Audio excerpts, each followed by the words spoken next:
pessoal, a paz do Senhor Jesus para todos vocês. Hoje nós vamos falar sobre o segredo da constância. Uma vez uma moça me perguntou como eu fazia para ser constante, para ser assídua, porque ela tinha dificuldade, ela começava bem engajada e de repente acontecia alguma situação, ou até mesmo por preguiça ou falta de vontade, ela acabava cedendo e não conseguia ser constante, ser firme. E isso atrapalhava muito ela e ela queria saber o que eu fazia para conseguir ser constante. Se você conhece alguém que tem esse probleminha e que quer saber o segredinho aí, encaminhe esse vídeo para ele. E se você sofre com isso, quer também saber, você aí que está me assistindo, espero poder te ajudar a partir desse vídeo aqui agora. Pra gente começar a falar sobre constância, eu quero que você pense em alguém corajoso. Pensa em alguém bem corajoso. Essa pessoa corajosa, ela sente medo. O corajoso não significa não ter medo, pelo contrário, o corajoso sente medo. O que faz essa pessoa ser corajosa, ser corajoso, é o fato dele não ligar para o medo. O medo não impede que essa pessoa tenha uma ação, entende isso? O medo, ele existe, ele está ali com aquela pessoa, mas ele não é capaz de fazer aquela pessoa parar e isso a torna corajosa. Porque o medo que ela tem não a impede de agir, não a impede de colocar a mão, agir, fazer o que ela tem que fazer. Apesar do medo, essa pessoa está agindo, ela está tomando atitudes, apesar do medo que ela sente. O constante é dessa forma. O constante, ele sabe que ele tem erros e que ele tem falhas, mas mesmo com os erros, as falhas, os defeitos, os desafios, ele age. Os erros, falhas, defeitos e desafios não impedem a pessoa constante de agir. É esse o segredo da constância, é eu saber e reconhecer os meus erros e mesmo assim continuar, não parar. Esse é o segredo da constância. Olha, para ficar mais claro na sua mente, vamos falar de um exemplo bíblico aqui que foi super constante e que errou muito.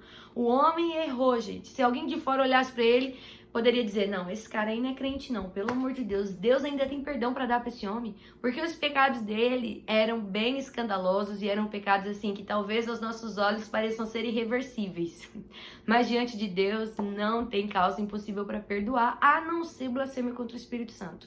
Então, se você não fez isso, fique tranquilo, há perdão para você ainda. Deus está liberando perdão para as nossas vidas e glória a Deus por isso. Mas esse homem errou muito. Igual eu disse aqui, né? Se alguém olhasse de fora, ia falar, não, pelo amor de Deus. E ele nunca parava, ele continuava, ele escreveu salmos, poesias, ele fazia suas orações quebrantado diante de Deus, dizendo, Senhor, não afaste de mim o teu espírito. Essa pessoa era o rei Davi. O rei Davi errou muito, por diversas vezes, mas isso não o impediu de ser constante, de servir a Deus. Ele não desviou, por assim dizer, né? Ele não saiu da igreja. Ele continuou, apesar dos erros que ele tinha. Ele reconhecia os seus erros, mudava e continuava, e continuava, e continuava. Os seus defeitos e falhas não faziam com que ele parasse. Esse é o segredo da constância, que é outra pessoa constante, Paulo. Paulo, a Bíblia diz que ele tinha um espinho na carne, né? Paulo ainda fala, olha, eu tenho um espinho na carne. E Deus disse para ele, a minha graça te basta, a minha graça te basta. Uma vez eu li um livro que o autor, ele dava 3 hipóteses do espinho da carne de Paulo. Eram hipóteses, tá, gente? Não é nada concreto porque a gente não vê na Bíblia. Mas esse autor foi bem criativo e ele cita essas 3 hipóteses. A primeira hipótese é que Paulo poderia sentir falta de uma companheira, porque a Bíblia não diz se ele era ou não casado, fica muito incerto. A gente não tem certeza se ele era ou não casado, né? Dá mais a entender que ele não era. Então o autor escreve dizendo que talvez o espinho na carne de Paulo fosse essa falta de uma companheira, de ter alguém, né? A segunda hipótese, ele diz que era o gênio difícil, a personalidade forte que Paulo tinha, e isso poderia atrapalhar ele nas suas viagens missionárias, em manter uma boa convivência, em ter paciência com os irmãos. Isso poderia atrapalhá-lo sem dúvida. A terceira hipótese, que é a hipótese que eu acho, eu vou descobrir, né, quando a gente chegar lá no céu, eu pergunto para Paulo. Mas a terceira hipótese que o autor cita e que eu, Sara, acredito que seja, é a questão dele ter matado pessoas inocentes. Ele matou muitas pessoas inocentes antes de Cristo encontrá-lo no caminho a Damasco e dá para ele um novo sentido para a vida, né? Deu um chamado especial para Paulo. E antes disso, ele matou muitas pessoas inocentes. Então eu acho que a culpa sempre vinha na cabeça dele. E ele tinha que conviver com aquela culpa. Mas isso não fez ele parar, ele era constante, ele teve o seu ministério, ele continuou pregando o evangelho de Deus, sem contar que ele era açoitado, foi preso. Nossa, batiam em Paulo, zombavam dele, mas isso não fez com que ele parasse. Olha o segredo da constância. Apesar de todos esses desafios, todas essas coisas ruins que acontecem, não parar, não desistir. E ele tinha o espinho na carne, e Deus consolou ele dizendo, a minha graça te basta. Aí fica o consolo para nós aqui, a minha graça te basta, filho. A minha graça te basta, Sara. Continue, persevere, apesar das suas falhas, dos seus erros, das suas limitações. Continue, seja constante em nome de Jesus, porque isso também é uma decisão nossa, né?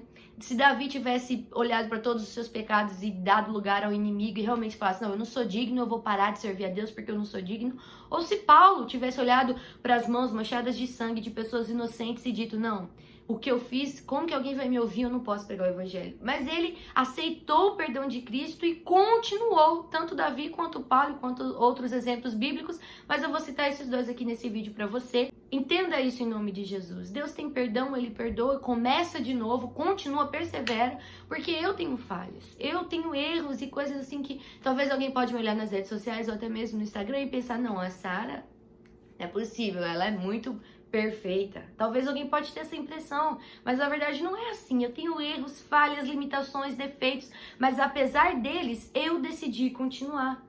E não é fazendo vista grossa dos meus erros e os meus defeitos. Não, jamais. Porque Davi reconhecia, Paulo reconhecia, ele diz que tinha um espinho na carne. Então o segredo também é não fazer vista grossa sobre os seus erros, viu? Mas é reconhecê-los e converter eles para acertos. Converter os seus erros em acertos. Pedir ajuda do Senhor, mudar. É isso que é o Evangelho. O Evangelho nos muda, ele nos molda. Cristo faz isso conosco também, porque correção é sinônimo de amor. Se Cristo está corrigindo, ele está te amando. Oh, glória. Então eu tenho coisas assim que eu me arrependo e às vezes eu olho e falo, mas eu não sou digna de pregar a palavra. E aí eu lembro, seja constante, não fique dando lugar ao inimigo. Seja constante, conserte o que precisa ser consertado e seja constante. Continue. E não pense você que esses grandes homens que estão aí falando da palavra de Deus também não têm erros, não têm falhas. Claro que eles têm, e nem por isso eles são menos dignos de falar a palavra de Deus, mas eles decidiram ser constantes. Assim como os exemplos bíblicos que eu disse aqui, e que você também seja constante em nome de Jesus, apesar de todas essas coisas que infelizmente ficam gritando, porque é carnal, é da carne, e fica gritando assim, aflorando em nós, mas nós temos que decidir não ouvi-las e não deixar que elas nos impeçam de agir. E eu quero deixar para vocês 1 Coríntios capítulo 15, versículo 58. Paulo escreve para a igreja dizendo, olha, portanto, meus amados irmãos, sede firmes e constantes, sempre abundantes na obra do Senhor, sabendo que o vosso trabalho não é vão no Senhor. E fica aqui o nosso consolo também, o seu trabalho não será vão no Senhor. Você terá uma recompensa por isso e ela virá da parte de Deus no momento que Deus decidir te dar. E sem contar o galardão que você vai receber também. Então sede firmes e constantes, viu? Que Deus te abençoe, espero que esse vídeo possa ter te ajudado em nome de Jesus e um grande abraço para você.